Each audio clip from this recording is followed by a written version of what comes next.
Tonight I'm going in depth to share another tough chapter in the story of a family who first opened up to me 3 years ago when their son disappeared and then was found dead. That family walked out of court today outraged and heartbroken that the man who killed their son in July 2021 will get less than a decade behind bars. I spoke with them after the final sentence was handed down. They were already victims to homicide. Now the family of Braeden Collins, after walking out of court Monday, say they feel like the victims of the criminal justice system too. He didn't even acknowledge you, nothing. It was just okay, they're done, so here's what we're gonna do.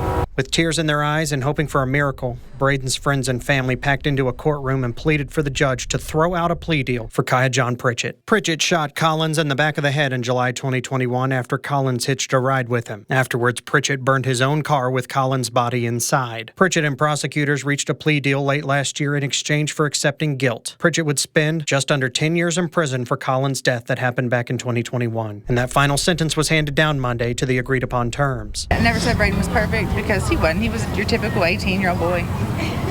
But he never did anything to deserve to be murdered other than take a ride from him that night. In addition to prison time for not just killing Collins, but also burning his body and destroying evidence, Pritchett must also pay $6,000 in restitution. The family says they don't care about the money. They wanted life in prison because the rest of their lives without Braeden is a daily life sentence they have to serve because of someone else's actions. Our son would have never done this, although I wish it was the other way around and we could visit our son. Oh, me too. Pritchett said before the judge that drug addiction, depression, anxiety, and an inability to care for his family led him to a life of crime, and he is seeking drug treatment to be able to turn himself around after his sentence. He also apologized to Braeden's family. Braeden's family says Pritchett's criminal history shows he knew exactly what he was doing the night he killed Braeden, and then again in court accepting the plea Monday. A plea they say never would have happened had the U.S. Supreme Court not handed down the McGirt decision for tribal defendants. They believe the state would have been harsher. The Justice Department sent a clear message to Indian country today, and that is, if you murder somebody, burn their body and don't know them, lawyer up, do not talk, and wait for the Justice Department to give you a sweetheart deal, because it will come. This case has been playing out for nearly 3 years, and the family says they will speak with tribal officials to try to get more charges filed in tribal court. Here is a timeline of how all this went down. Braeden Collins disappeared after a 4th of July party in 2021 in Cherokee County. Then a few days later, sheriff's deputies arrested a person of interest and found the charred remains of a body in rural Cherokee County. Later that month, the remains were identified as Braeden Collins. Kaya John Pritchett was formally announced as the suspect in August of 2021. Fast forward 2 years, in August 2023, a plea deal was reached between Pritchett and prosecutors where he would plead guilty to involuntary manslaughter. His formal sentence was handed down in that plea deal today.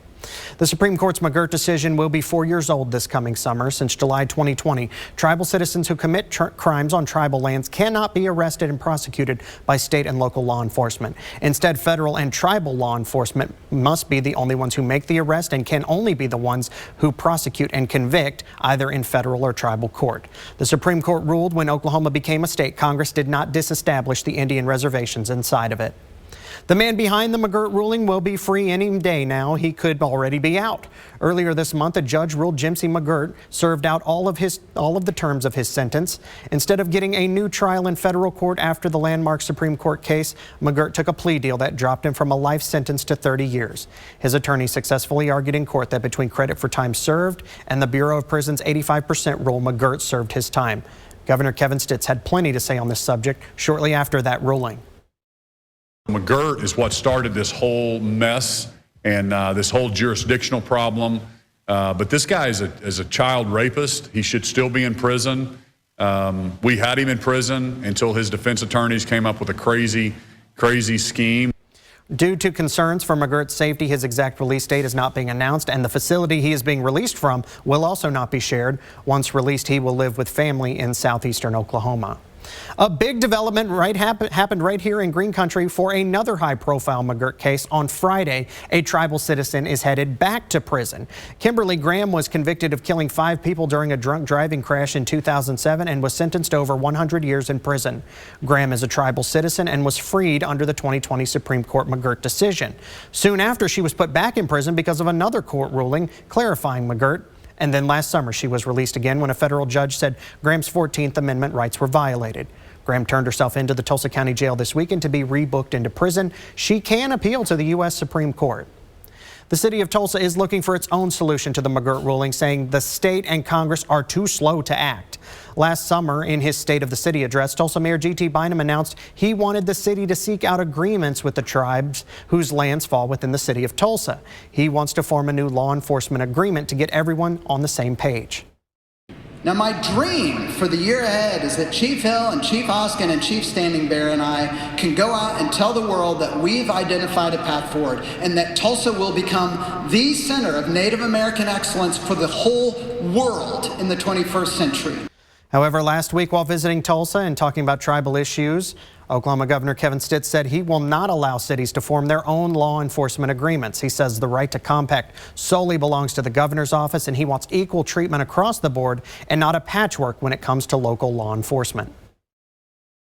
No, there's a process that a municipality cannot enter into an agreement without the governor, and then there's a joint committee in the legislature that gives an up or down on agreements. So that's how the process works.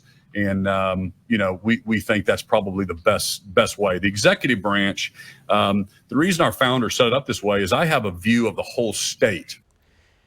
In addition to the criminal justice questions with the McGirt decision, the courts will also have to sort out things like tribal citizens living on tribal land still paying income taxes to the state of Oklahoma. There are many things still to be sorted out, and we will continue to follow all of them right here on Fox 23 for you and bring you updates as they happen.